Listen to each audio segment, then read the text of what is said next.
In a village named Saharanpur, Vikas lived with his wife Shobha. He was very rich. They had a son named Ratan. Near their house lived Radha with her grandson Chirag. Chirag's parents had passed away in his childhood, so he lived with his grandmother. Radha worked in other people's houses.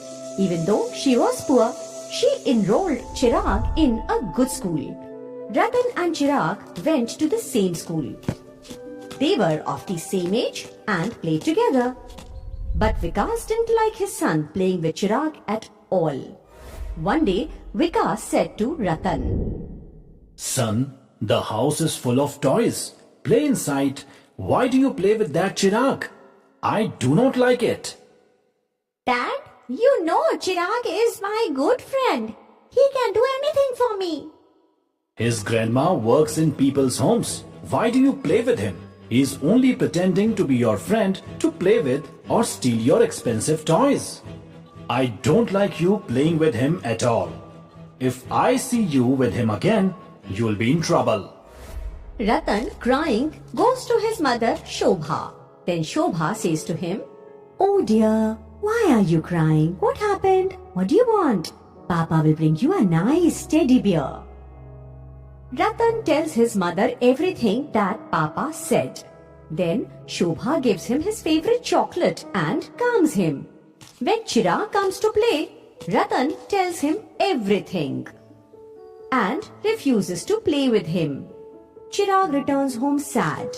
Then Radha asks Chirag, Chirag, what happened, son? Why are you sitting so upset? You had gone to play, right? Chirag tells Radha everything. How Vikas told Ratan not to play with him. Radha said, Son, it's okay. These things happen. Don't pay attention to such things. Focus only on your studies. When you grow up and become successful, you will have many friends.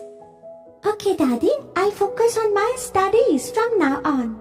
Next morning, as Chirag leaves for school, Ratan is standing near the school with his friends. Then one of Ratan's friends says, Look at Chirag, wearing such torn clothes to class.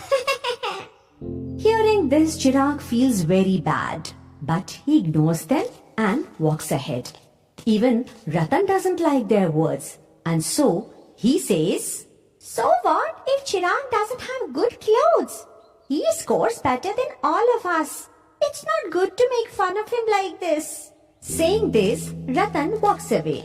Returning home, even when Dadi tells him to go play, Chirag doesn't go out. He stays inside. One day, while returning from school, Chirag hears a familiar voice. He walks towards the sound and sees Ratan fallen into a pit. Just then, Ratan's friends also come there and start looking at Ratan. Chirag asks, Ratan, how did you fall into this pit? It's really deep. How will you come out now? Papa didn't come to pick me up today, so I was walking home and slipped into this pit. Now I don't know how to get out. Ratan starts crying. Seeing him cry, all his friends run away.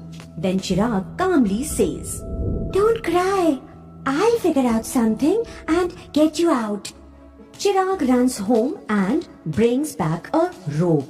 He lowers one end into the pit and ties the other end to his waist because there were no trees or poles around to tie the rope. Then he slowly begins to pull Ratan up. Come on, Ratan, don't be scared. I'll pull you out safely. You just don't panic. At the same time, Vikas was passing by. He didn't know it was his son Ratan who was in the pit. From a distance, he saw Chirag risking his life to save someone. Chirag cleverly pulls Ratan out of the pit. It was due to efforts of Chirag that Ratan was saved that day. As soon as he comes out, he hugs Chirag tightly and says, Seeing Ratan come out, Vikas runs to the spot. He hugs both Ratan and Chirag. He realizes his mistake. He remembers what he had once said. He also remembers what Ratan once said, that Chirag could do anything for him. Then Vikas to Chirag. Forgive me, son. I had told Ratan not to play with you. I was very wrong. From today, you can come to our house to play every day. And yes, come talk to me too sometimes. Saying this, he hugs both boys again. Uncle, please don't apologize. I am much younger than you. Vikas takes Ratan and Chirag home. He tells Shobha and Radha everything. Now, Chirag and Ratan study together, play together, and go to school together. Vikas now buys clothes for Chirag too. He even takes him to parties sometimes. Now everyone lives happily and Ratan and Chirag become best friends.